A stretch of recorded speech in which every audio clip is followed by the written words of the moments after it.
Okay, you ready? I'm ready. Okay, we'll see if anybody pops in. Okay, well, this is that is a loud car outside. That was a loud car.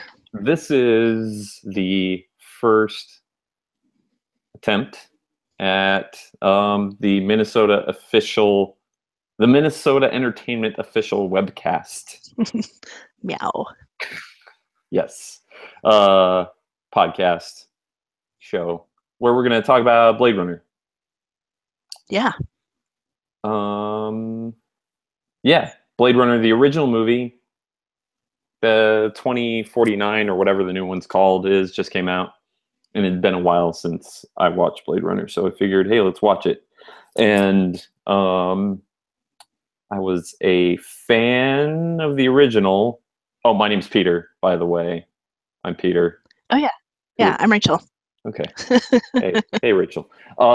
And so I watched the original a long time ago, but it'd been a while. So, and I don't think you had ever seen it, right? I had never seen it. Okay. Nope. Yeah, I saw it when I was a kid, so we decided to watch it. We watched the final cut because there's like a bunch of different versions. We watched the final cut version on Amazon, which I understand is different from the original because the original version had a voiceover with Harrison Ford, which apparently is terrible. But I think that's the version I watched when I was a kid, but I can't remember it. So that one did not have a voiceover, and I think from what I read, the ending to this was more ambiguous than the original. Okay. Yeah. So we tried to watch it the other day. It took me about half an hour to finally get the thing going because I was trying to stream it from Chromecast and like trying to like get my old computer running on the thing, and it just didn't work, right? Yeah, it took a long time. I had some real good time hanging out with your dog, though. So Right. It was a great evening for me. But right. But yeah, that took a minute. Yeah, it took a minute. So it's available on Amazon. I think I bought the thing $10. So you can watch it that way or check it out from your library, or it's on Sci-Fi, I think, which is where I was trying to stream it from, but no luck. So that's where you can find the movie. So let's just jump into the plot, right? Okay. How about that? Sounds good. Okay, so the plot of this was much more simple than I remember. Ridley Scott directed this movie. It was shot. It came out in 1982. So this is post Star Wars, post American Graffiti. Mm-hmm. Harrison Ford, Rutger Hauer, Sean Young, Edward James Olmos are in the movie, and it's based on "Do Androids Dream of Electric Sheep," the novel by Philip K. Dick. And it's set in Los Angeles in 2019, which is coming up. Yeah. So Los Angeles might look like an anime version of Tokyo pretty soon. I mean, I'm there for that, but yeah, me too. So I mean, the plot, like I said, it was more simplistic than I remember. Rick Deckard, Harrison Ford's character, is a former police officer. He was a Blade Runner, which means android hunter.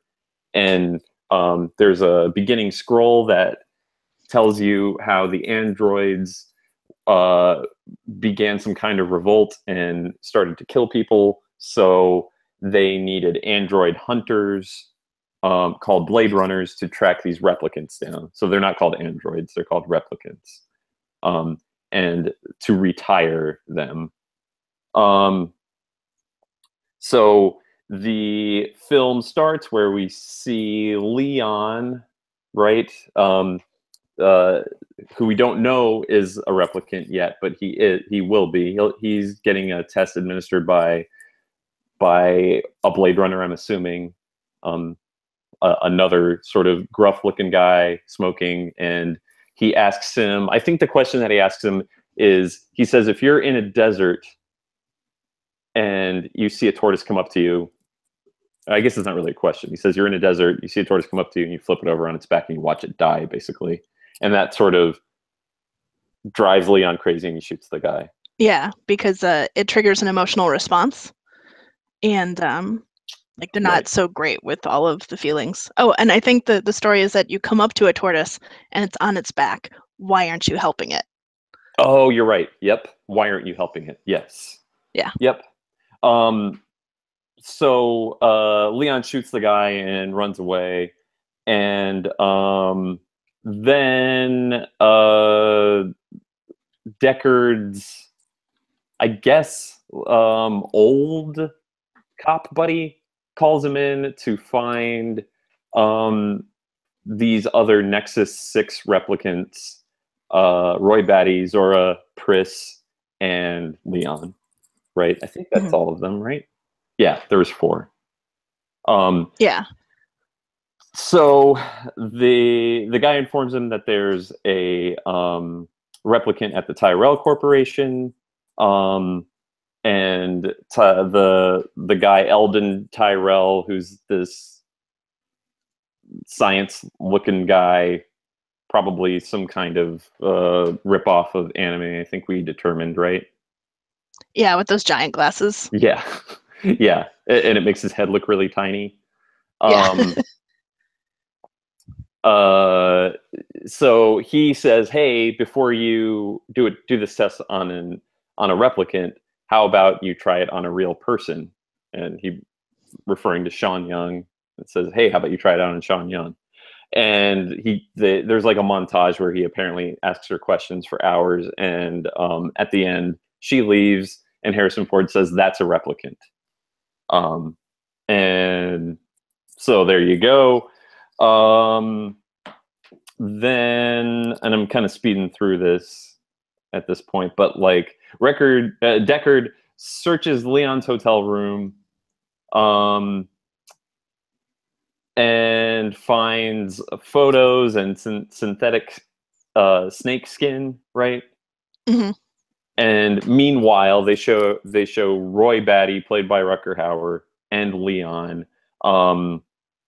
investigating some kind of eye manufacturing laboratory, and learn of this guy, J.F. Sebastian, who will lead them to Tyrell.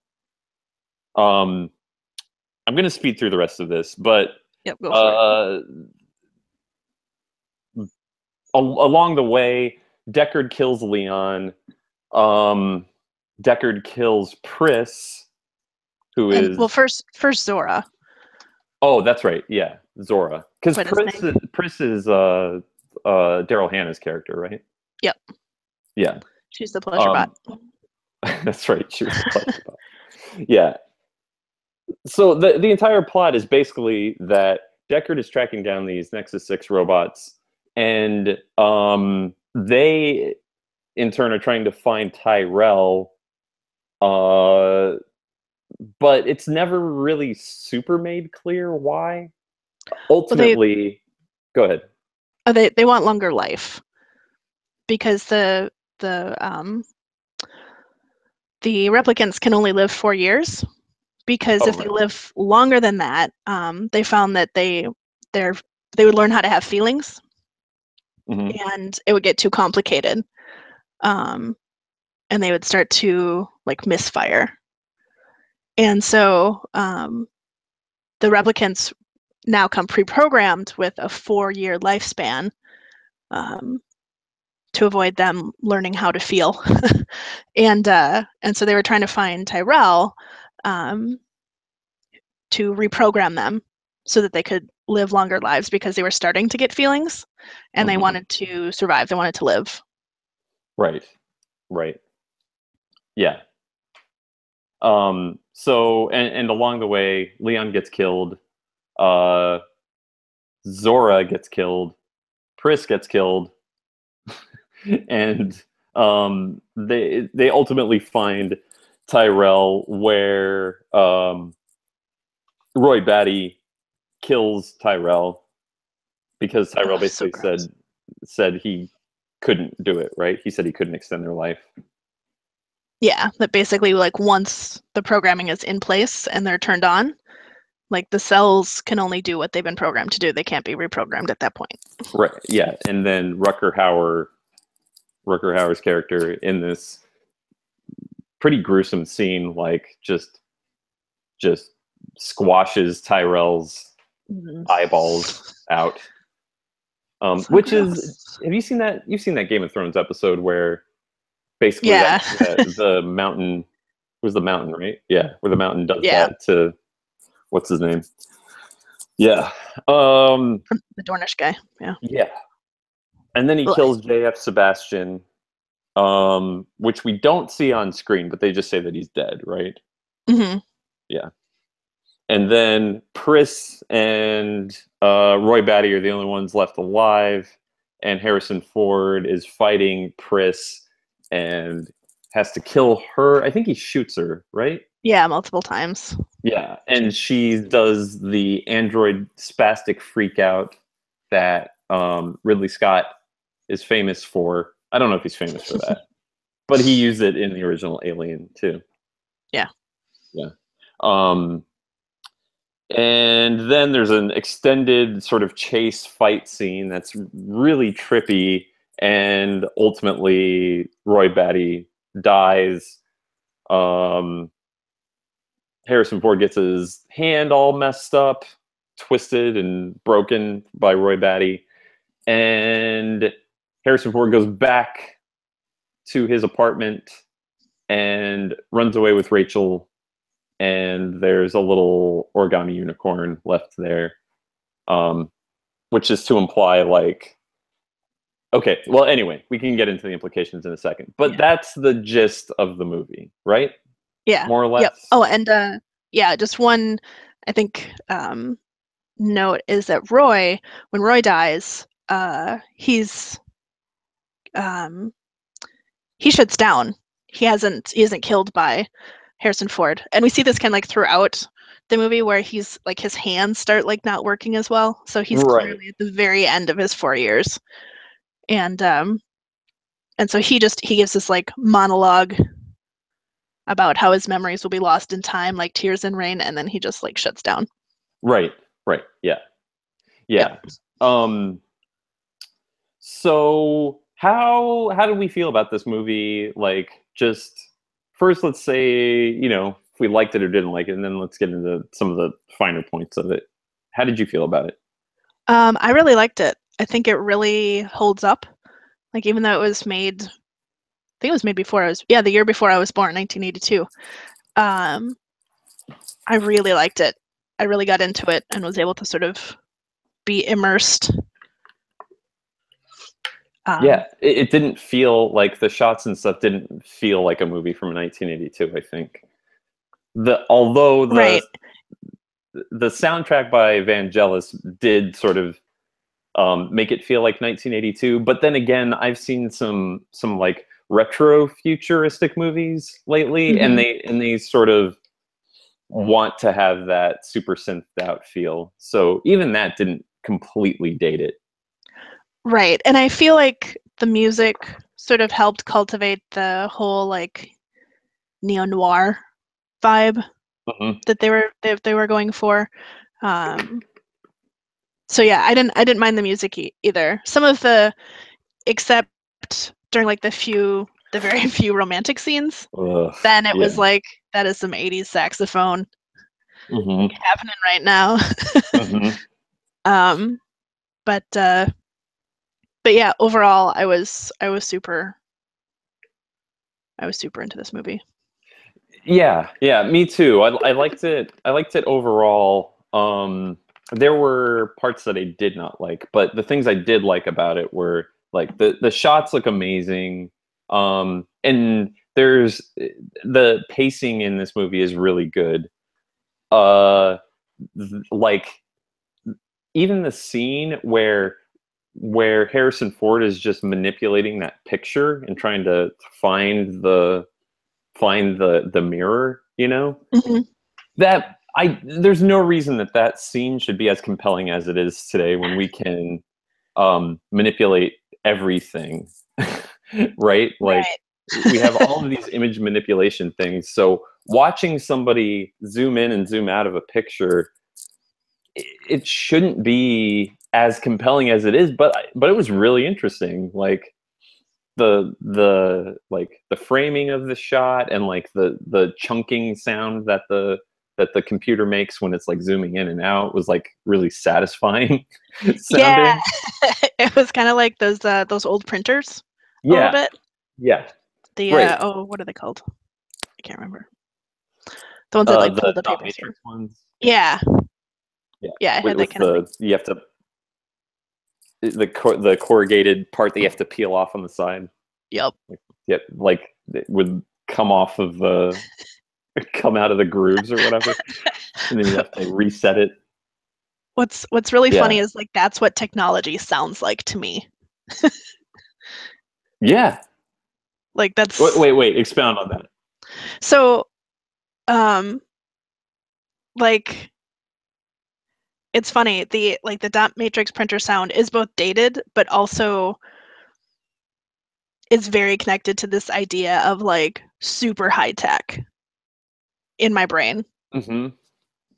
because Okay. that's like it was like the official printer like when when our classrooms like first got computers and stuff. And I Yeah. think maybe just because it's so connected to my mental image or my memories of my first exposures to computers.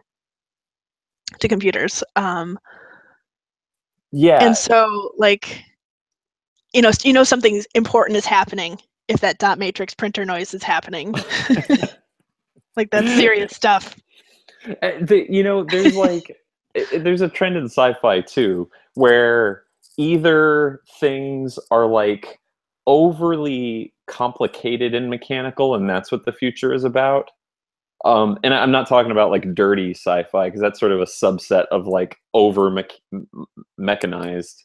And then there's like sci-fi where you get far enough into the future, and it's like Star Trek: The Next Generation or 2001, and like everything is oval shaped. Even like finding a door is impossible because there's no seams anywhere. You know? Does that make sense? My computer cut out, so Oh, I'm back now. oh, oh. Okay. I was saying there's like two types of sci-fi. There's like over mechanized and then like hyper streamlined. Hmm. So it's like things are either like super mechanical, or it's like there's no seams on anything. It's like Star Trek: The Next Generation. Things appear out of nowhere, or like Right. 2001, where you can't even find a seam for a door. You Yeah. know. And yeah, for me, I want the over mechanized future. I do not want the like things appear out of thin air future. Sure. Um, yeah, so for me, I want that like chunky like noise that it makes when you zoom in and out of a picture. Hmm. Yeah. Yeah, Um, I do too. yeah. Yeah, and that scene was just it was really cool. And it might be one of my favorite scenes that Ridley Scott has directed. Is just that one scene, just like him playing around with that thing, trying to find like zoom in on a picture. Um, yeah, I liked that part. I really liked Edward James Olmos's character. Hmm. What was his name? Do you remember? It was Gaff. Gaff. That's right. That's right. Gaff. So fancy. Yeah, he was like a snappy dresser, and he pulled off like Edward James Olmos is just cool. I think Hmm. no matter Yeah. what movie he's in, he's just like so cool. Um, and despite him not being like a classically looking person, right? Because he's got like Hmm. pits in his face. I mean, sorry if that's insensitive, but like I'm pretty sure that's got to be from like acne when he was a kid, right? Yeah. So Oh, for sure. and so that in itself, you would think this person is not going to be a famous actor, but like it works. Like it works into his characters somehow. It just looks cool. Um, Right? Yeah, and it makes him look tough. Yeah. Yeah. Kind of like Danny Trejo has that sort of same effect as well. Like it just looks like his skin has been through stuff. Right. So he's this like tough looking guy, but his clothing is impeccable. You can tell he pays a lot of attention to his style. He's got this cane and he has blue eyes. Mm-hmm. And I feel like the implication is that he has purchased new eyes. Mm-hmm. Um, Okay. Yeah. just because there's that part where we meet the guy who designs eyes. Mm-hmm. Mm-hmm. And it seems like, I mean, he does some design work for the Tyrell Corporation, but he's also running this kind of underground,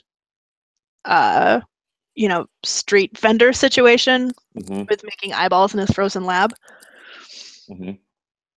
So it seems that would be the kind of thing I would think that people would buy who are interested in fashion. They might get new eyes. Yeah. Yeah. So did you think, because what I like about this movie is that they leave a lot of things ambiguous, Mm-hmm. and that's certainly one reading of it, and I don't see anything that would betray that. Mm-hmm. But I think what people generally think about Gaff's character is that he's also a replicant. Oh, sure. Yeah, just because he's making all those he keeps making those little origami things and leaving them all over the place, and I mean, so I perfect. guess, yeah, and he doesn't show any emotions, but like, not many people in the movie show emotions, so right. I'm pretty sure that's the common reading of it, is that Gaff is supposed to be an android. Okay, that makes sense. How did you think? So how do we feel here in 2017 about Edward James Olmos, who I'm pretty sure is a Hispanic actor, playing somebody who's supposed to be Japanese? I'm pretty sure, because he only speaks Japanese, maybe a few words of English. But how did you read that? Was he supposed to be a Japanese character, or what did you think about that? Oh, I didn't. I actually didn't pick up on that. Okay. Because it could be that he's supposed to be a Japanese character, or it also could just be like they're leaning heavily on the Japanese influences in that movie, so they could just be implying like, look, like Japanese is becoming the normalized language here in LA. I don't know. What do you think? Well, yeah, actually, so I just looked up a little bit more about Gaff, and apparently the language he's speaking is not Japanese. Interesting. It's called Okay. City Speak. Okay. It's City Speak, gutter talk, a mishmash of Japanese, Spanish, German, what have you. So this is a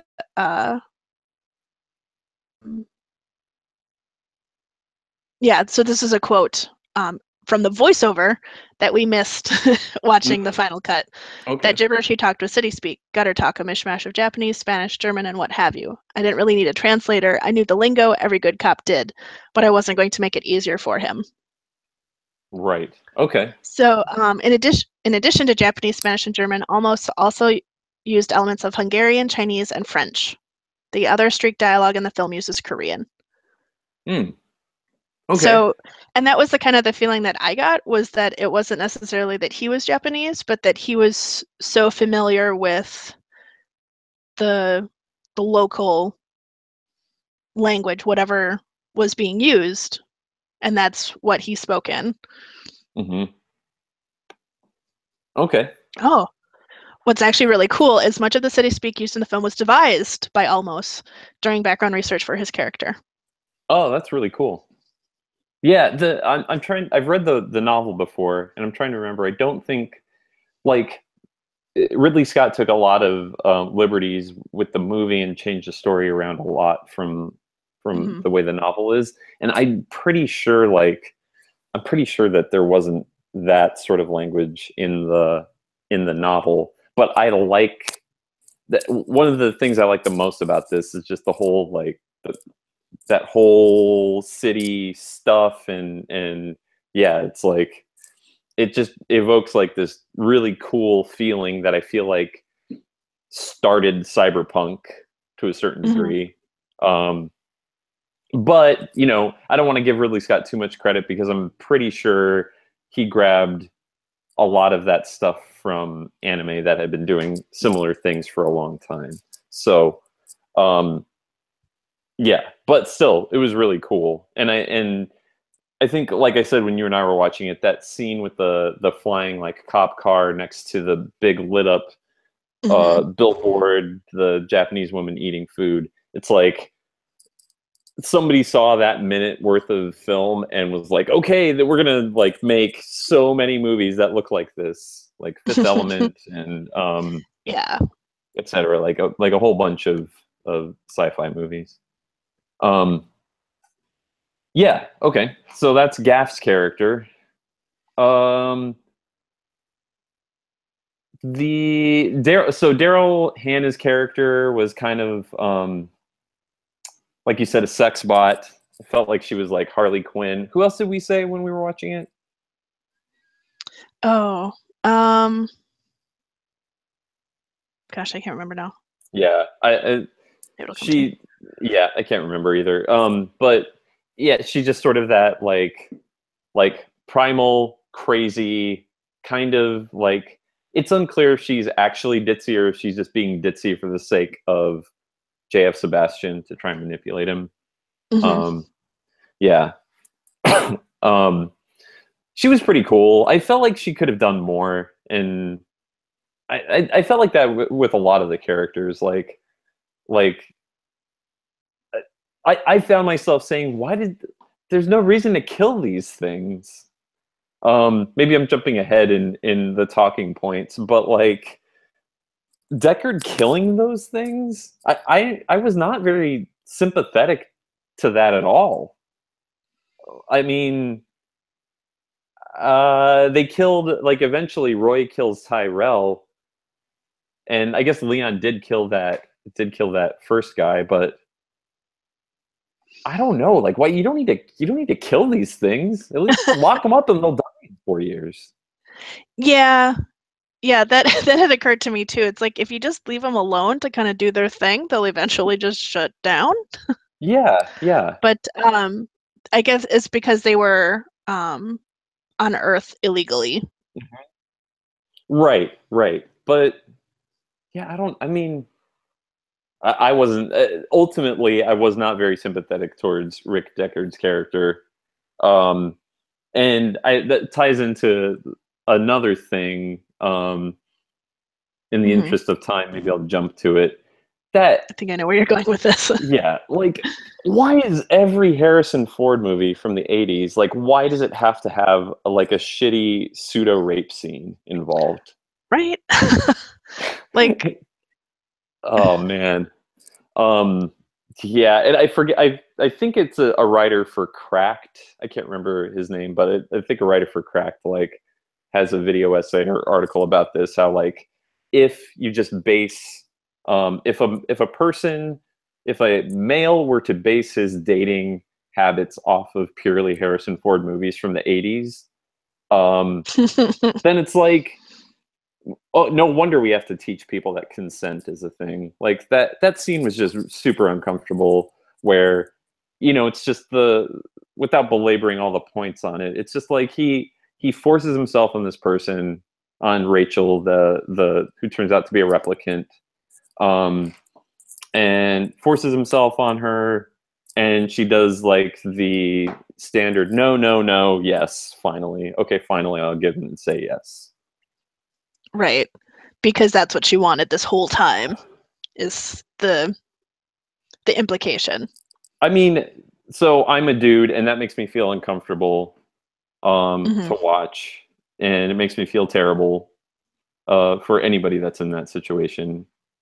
I don't know. Do you have more to say about that part? I really didn't like it.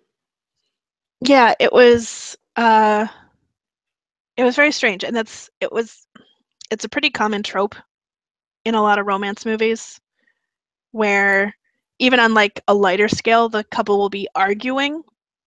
Mm-hmm. And she'll like the woman will get mad and she'll start like hitting the guy or something, and then he'll just like hold her real tight, and then like next thing you know they're making out. And what's strange is that watching it was not super uncomfortable for me because it's just such a common trope in movies. Oh, yeah. Like, oh, okay. Yeah. Oh no, she actually does want it. Okay. Though I do have to say this one, she usually the woman sounds much happier about it at the end, whereas like in this one, she still sounded like, no, I want you. Right, yeah, because yeah, that's right. He's telling her what to say, and I don't know, like, if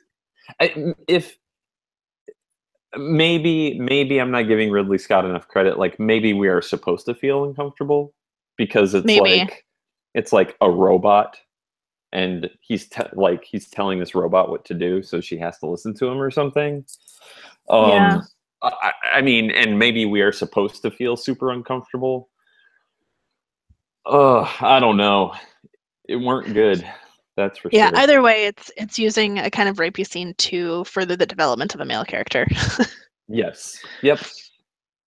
I mean, there's no way to I don't feel like if somebody were to take the counter argument, you could be like, well, this is them trying to further the development of this android who's figuring her sexuality out or something.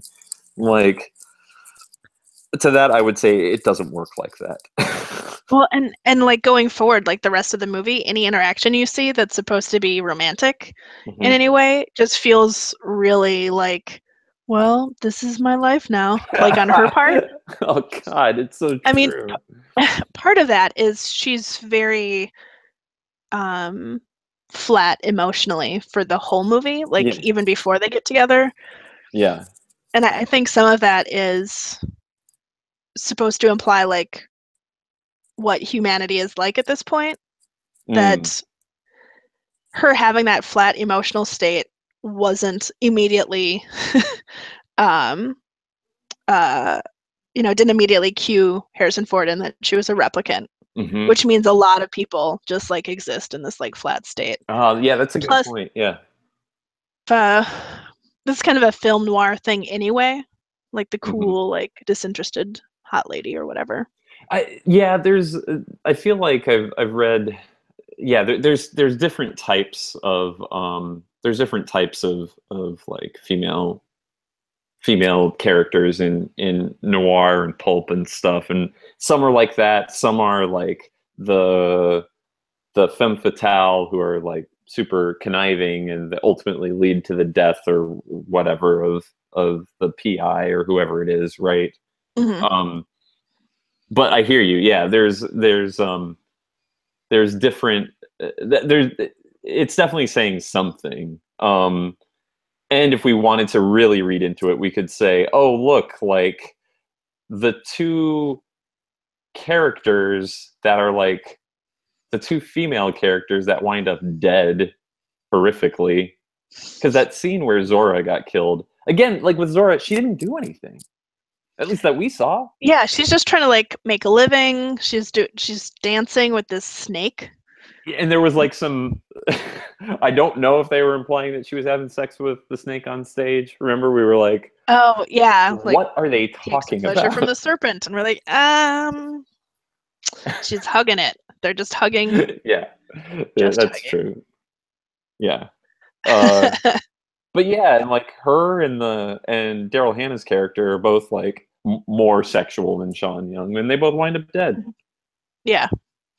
So that's what you get. That's what you get for being a sexual woman. That's it. Yep. Yeah. So not my favorite. That part was not my favorite. But and yeah, so I didn't like that part. I think the whole movie is meant to be ambiguous morally to a degree, because ultimately, I think we're left with the question of, is Harrison Ford a replicant or not? And like, Right. there's that extended unicorn scene in the version that we saw, and then he finds a unicorn made by Gaff at the end and runs away with Sean Young. So I'm pretty sure we're supposed to understand like Deckard is a replicant. Now I haven't seen the new Blade Runner, so maybe there's more to say about that stuff then. I guess we'll find out.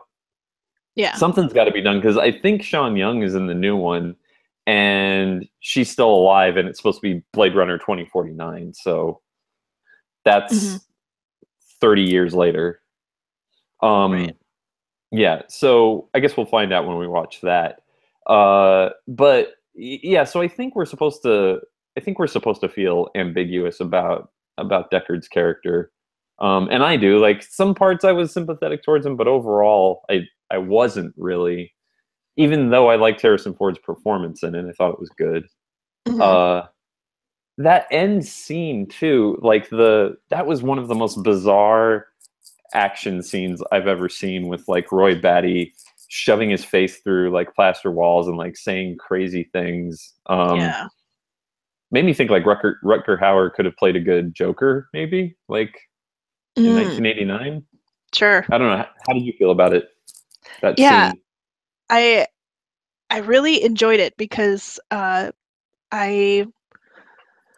was pretty sure Harrison Ford character survived because the new movie. But I really didn't know how it was going to play out, and so it was it stayed intense for that whole scene. And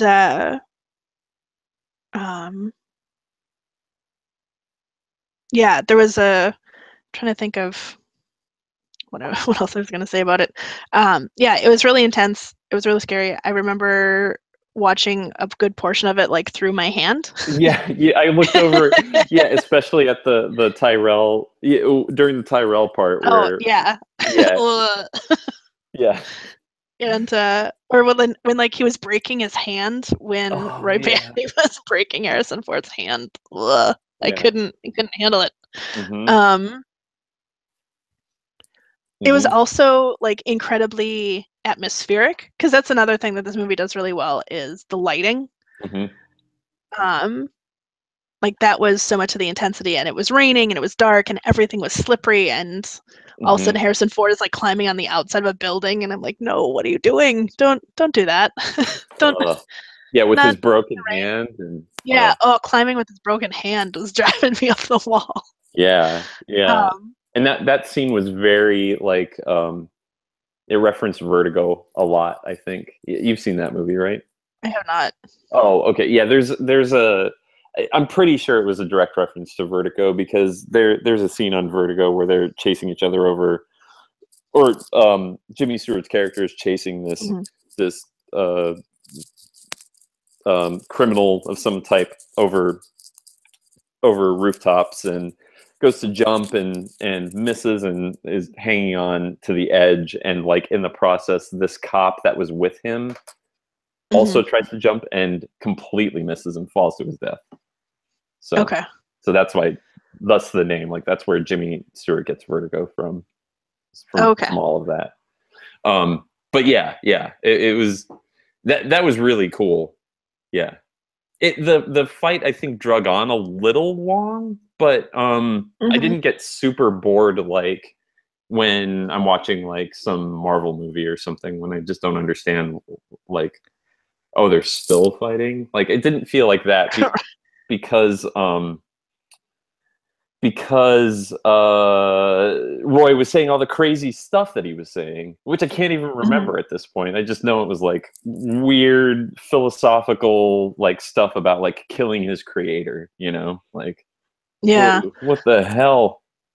Well, and I wonder, that makes sort of an interesting point. Like, I know they start to shut down after 4 years because they're programmed, but if this is what happens when they start to develop feelings and they don't know how to handle them.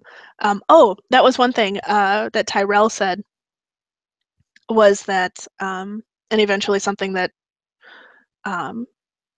Ford's character had to convince Rachel was that the new replicants that they were making had implanted memories Right. because it made it so that they could deal with emotions and made them easier to control.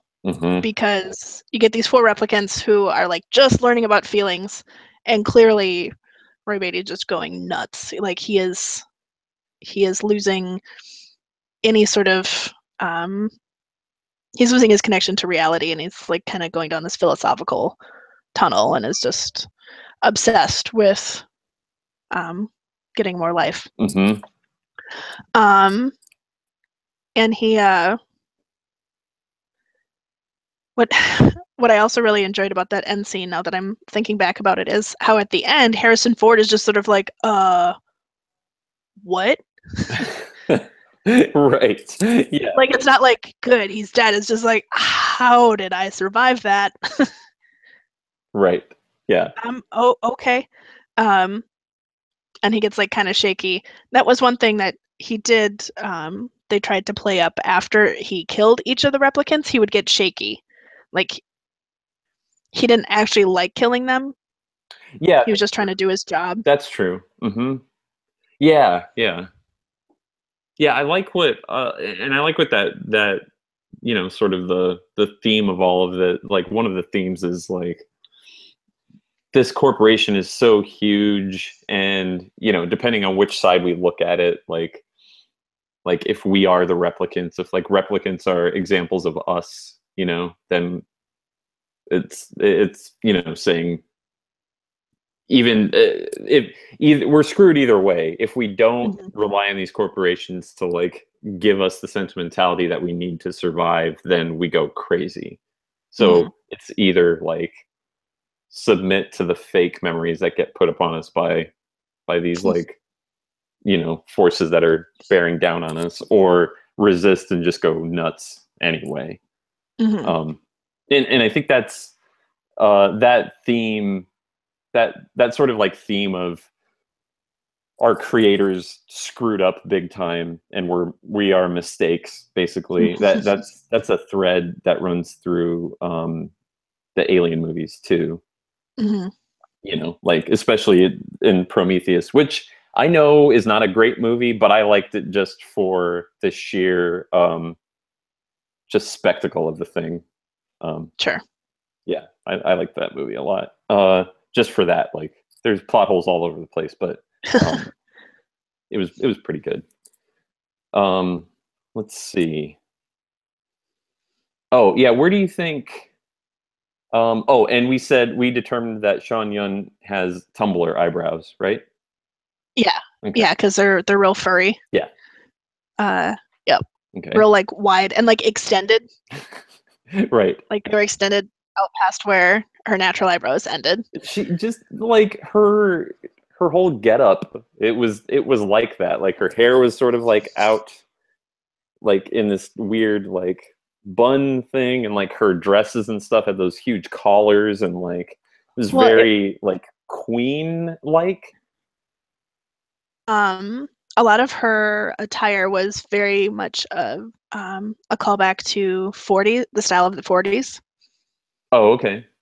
Okay. Like the shoulder pads, like that was very much the silhouette of the 40s. Yeah, and 80s were super pro shoulder pads, right? Yeah.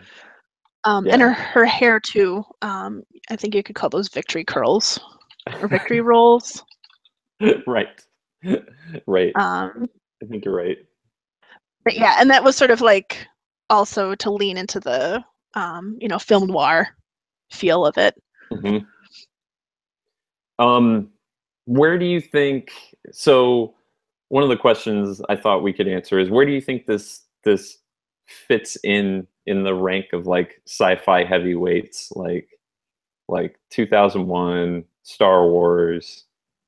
I guess we could throw Alien in there too, What do you think? Well, I think there's 2 ways to look at that. I think there's in terms of like film quality, and then there's also in terms of like cultural significance. because I think this movie, along with the book Neuromancer, really started, our love affair with the dystopian cyberpunk thing. Mm-hmm. But I think it was a really good movie. It's maybe not my favorite movie, Mm-hmm. but I think it was really good, and I think it was it had a really big impact on society. So I'd put it up there with I think Star Wars and Aliens. Mm-hmm. Yeah, I think I agree with what you said. It definitely is. It's more artsy, I think, than obviously like Star Wars or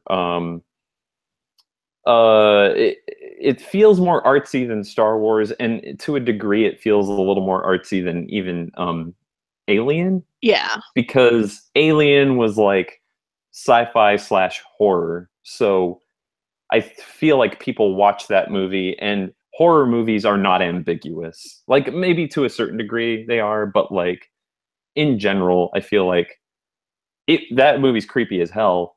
But you know who the villain is. Like once it all gets revealed to you, it's like jump scares and like the movie ends. This one, because it is like, if I didn't have the internet and like read about this stuff, I don't know that I would have like come up with those questions of like, are they trying to give us that question of, is Harrison Ford a replicant or not?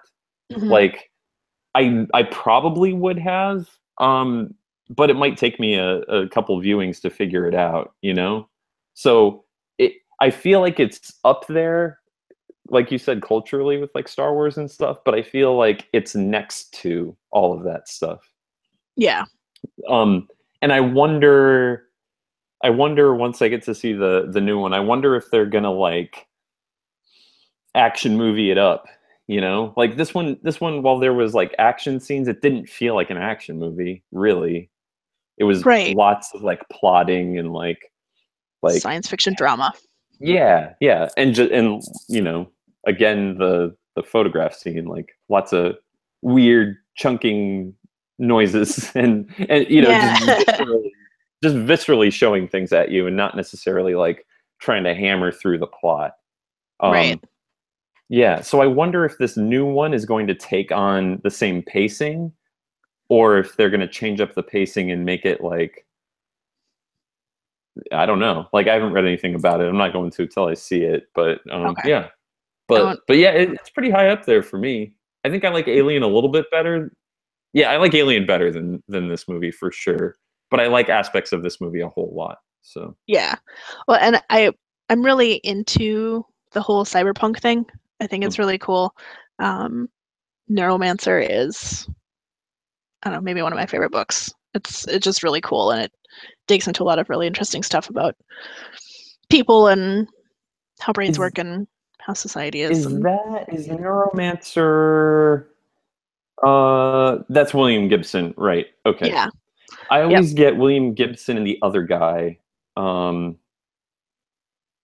that other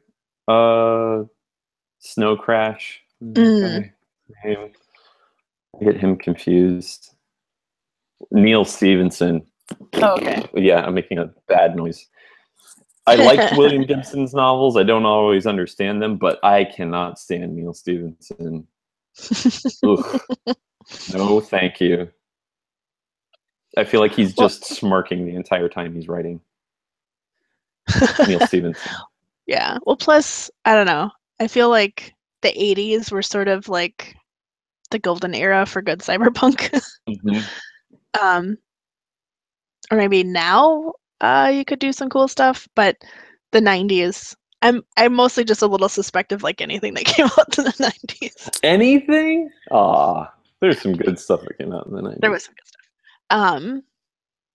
Dark City, have you ever seen that? No. It's like the precursor to The Matrix, basically. Okay. Man. Ooh, that movie's solidly in the 90s and super good.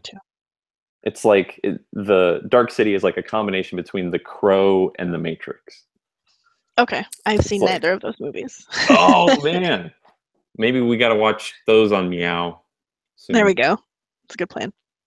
One thing I had meant to mention earlier when we were talking about whether or not the movie was dated was that the one thing, and I think I mentioned this while we were watching it, the one thing that actually dated the movie for me was the smoking. Oh yeah, yeah. People smoking inside of buildings. Mm-hmm. Yeah, yeah. Yeah. It's yeah. You don't see that much anymore unless it's Mad Men. Right, but then it's like a callback, but like futuristic stuff. Mm-hmm. Like she's smoking in the office like it's nothing. Right. And like in the very first scene where the guy is interviewing the replicant and he's smoking and there's like smoke everywhere. And I mean, some of that, yes, is like the film noir thing, but yeah, it was good. Now they don't. If the movie was made today, they would all be vaping. That's true. Ugh, the worst. Ugh. Well, all right. I'm gonna call it on this one. Okay. Is this one good, you think? This one's good. Good movie talk. Okay. Thanks for listening / watching the Minnesota Entertainment official webcast. Meow. Okay. We'll do this again, probably. Thanks. Yes. Okay. Talk to you later, Rachel. Bye. All right. Bye, Peter. Bye. Bye.